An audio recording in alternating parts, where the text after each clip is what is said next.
It is my great pleasure to now introduce our final speaker for today. Sohail Inayatullah is a political scientist, a futurist, an inaugural UNESCO Chair in Future Studies, an author, a speaker, and a professor.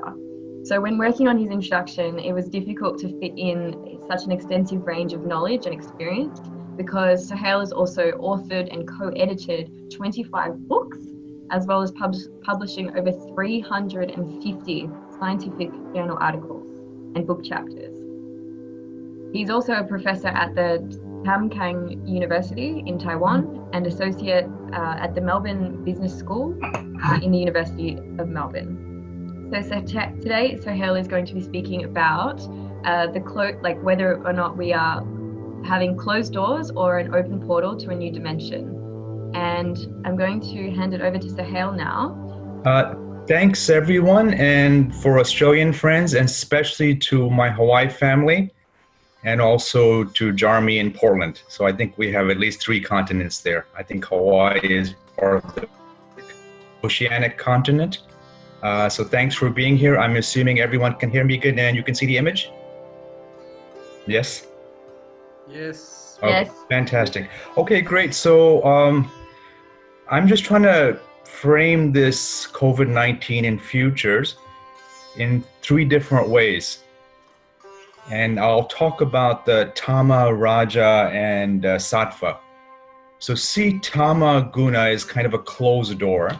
Raja is the door is opening, we're going through it, and Sattva, we're in the other world. So just a framework to start to think about the anxiety and complexity that everyone is facing. I know I was talking to my mother and sister yesterday, and they're having this huge fight. You know, and I said, and they were asking me to mediate, and I was doing my best, but I said, you have to see this, you're fighting, but really this is about COVID-19. Everyone feels stuck. There's fear, there's anger, there's anxiety. And so it's helpful in this world to have a way to think about all these changes. So I go back to the global financial crisis, 2008, and the Financial Times had a brilliant piece, and they said, here's a crisis, but we don't know what the crisis is. Is this merely about mortgage? So we need new rules how to lend money? Is this a global banking crisis, lack of liquidity? Or is this really about crisis in the world capitalism? Or is this the rise of Asia and China? So people couldn't figure out what it was. And then based on your story, you made different decisions. As we know, the final story was save Wall Street, forget about Main Street.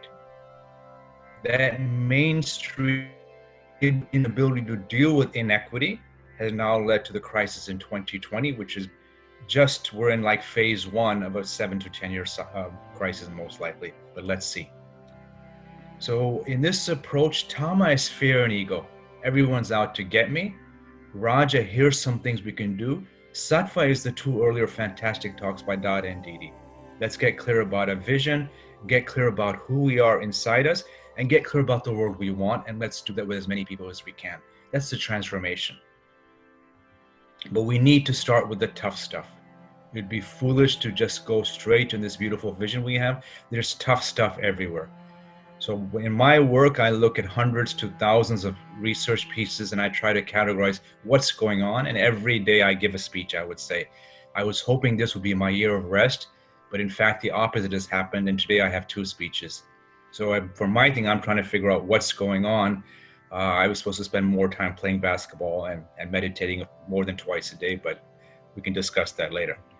So Tama is this fear that the zombies are against.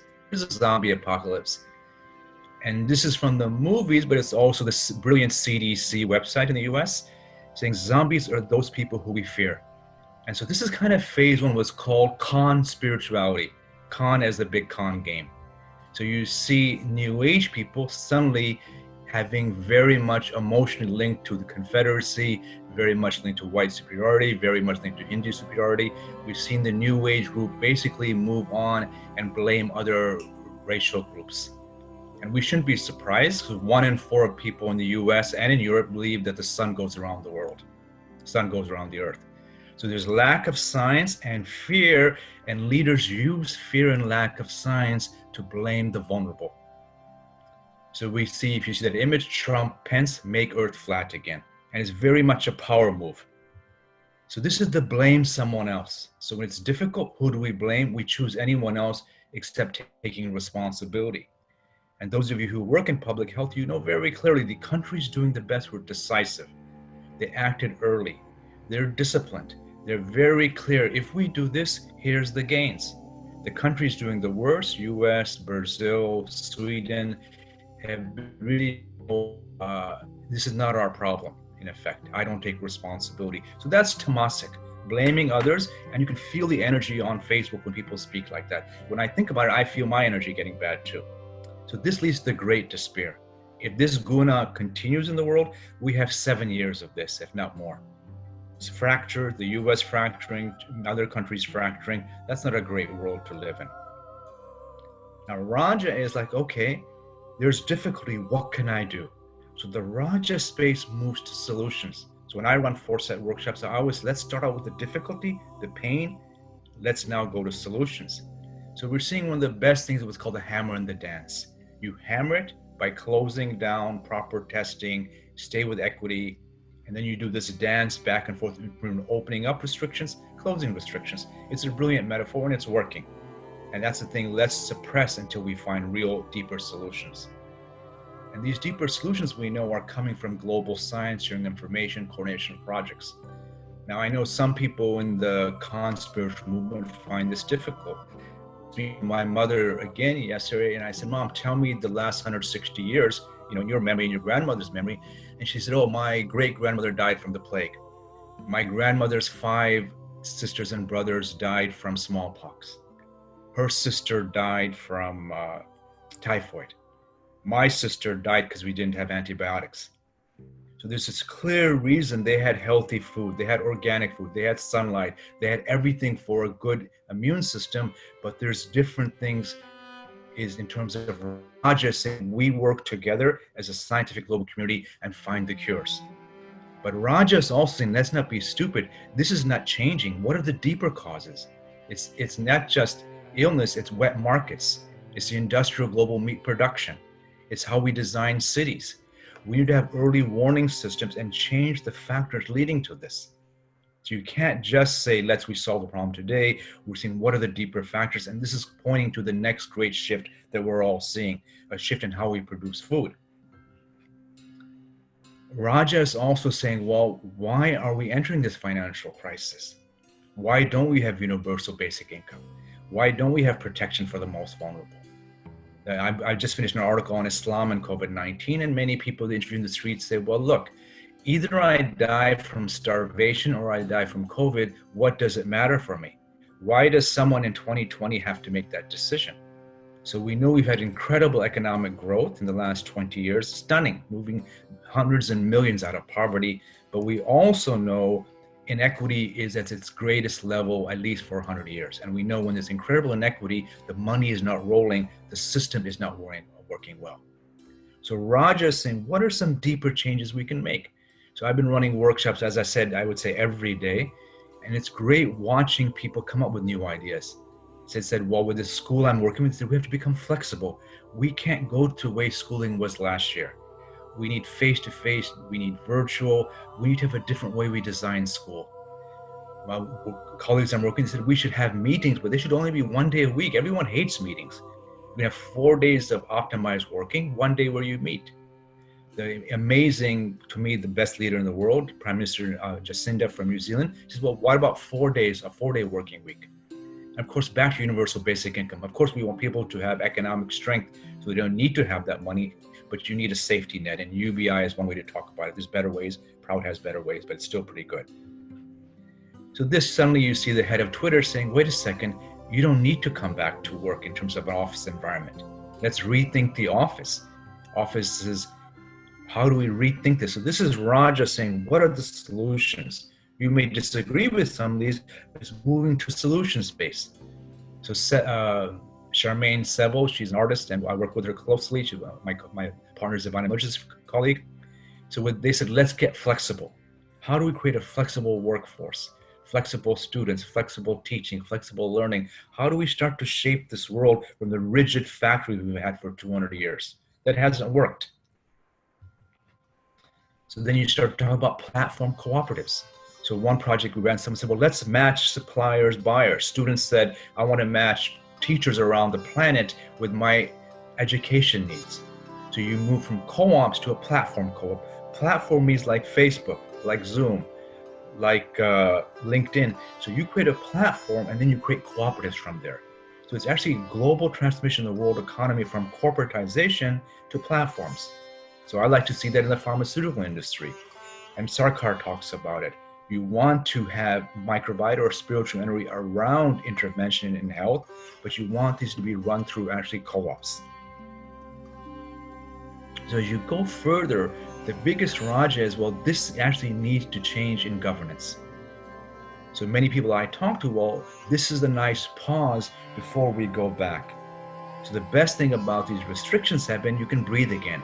There's clean air, whether you're in Delhi, in Islamabad, in Beijing, in Brisbane, other cities, people can finally have clean air.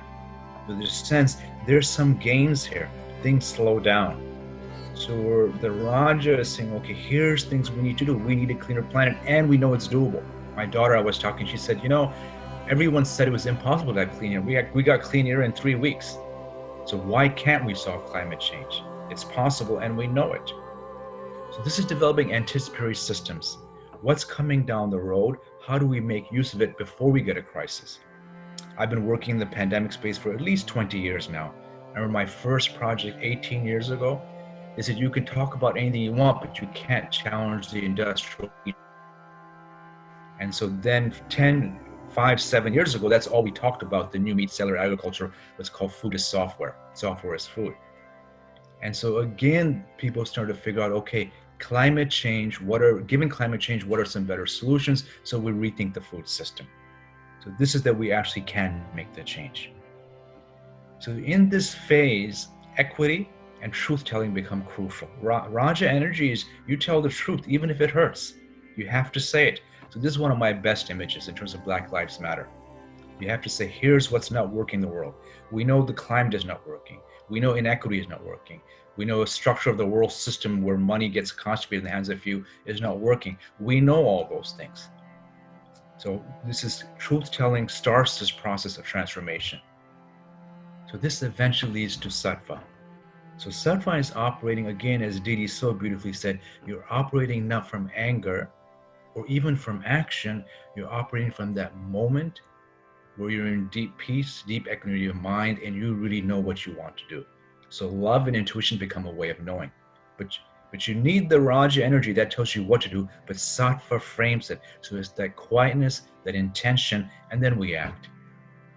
So part of that, of course, we know is meditation. The other half, of course, we know is seva. So it's the meditation and then figuring out what's. So I love this image of this physician. He's putting I can't tell her or him, his life at risk for others.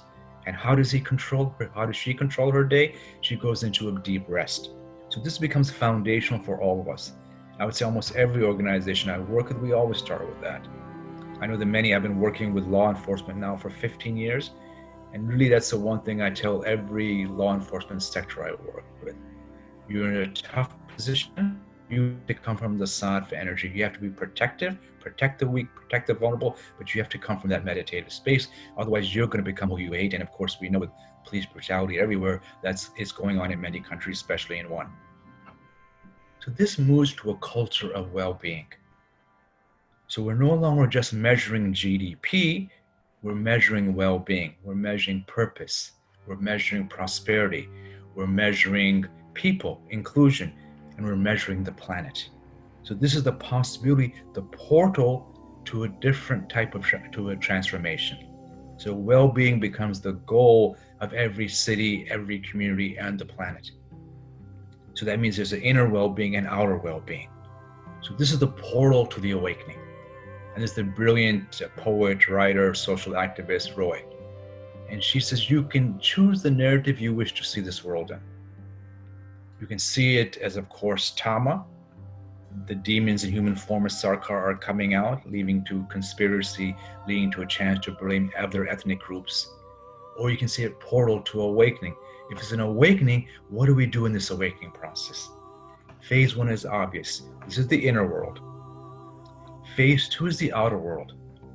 Now I call that, again, learning from Sarkar, the new Renaissance. And I think 80-70 he gave that talk. The earlier Renaissance was challenging the dogma of the religious world, and was a major breakthrough in European history. Now what about the Asiatic world, Africa world? Their awakening or Renaissance has been consistent. It's been going to the self. So one is external awakening, challenging the dogmas. Inner enlightenment, of course, the inner Renaissance is always finding ourselves. So the external awakening, one of the toughest dogmas. I was talking to the former president of Interpol, and we were talking about how Singapore succeeded and failed. So he said, here's where we failed. We had the best COVID response in the world, but we forgot about our migrant workers because we saw them as other, not us. So the virus came back. The narrative of the virus as a war means strongest fight against the virus. The virus destroys the strongest. It goes around. So every system is based on the most vulnerable. So we're working in Australia here with the National Disability Center, National Disability Futures. Very clear what are the impacts of the virus and future crises, climate change, etc., on the most vulnerable. So the external awakening, again, is very clear. We have to go towards New Humanism. That's a very tough thing to do. And the Tamaguna, New Humanism, is my race, my ego first, everyone else I hate. Raja, I need to challenge structures of oppression and I need to tear them down. In the Sattva, we transform who we are. We're no longer any of those. We're operating from a deep spiritual view. And we know that's not easy to do, but that New Humanism is not a goal, it's a practice. And all of us have to practice that every day. At least I do, I have to practice that every day. So this global health awakening, it's a transformation of how we see ourselves, how we see others. That's a prosperity, purpose, people, planet. It's a new way to organize who we are and what we measure. And here's the important thing. It's what we measure that at the end will matter. We count what we count. In every project I do, unless the chief accountant is happy, nothing happens. So I'm thrilled that New Zealand has said, we will measure well-being. We will put that as part of our national accounts and make it real. Part of this transformation, again, I said here is the well-being budget. There's actually a budget for it. And we need real global organizations that can ensure nation states don't go against their own people. So the concluding thing is, one of my favorite images of Sarkar in meditation is this about the survival of the fittest? And he reframes that, no, this is about a caravan, a journey where no one is left behind. So that's a reframing of what this portal gives us the possibility, but not the certainty. There's many other possible futures. So I hope you join us in this task. I think we're all working together and we all want to move step by step there. For more details on the kind of strategy recommendations, there's this book I did 2 years ago called Proud and Power. What would it look like if this type of way of thinking about the world was actually the way we used to make decisions on a daily basis? Thanks so much for your time. I hope you found that of interest and of use.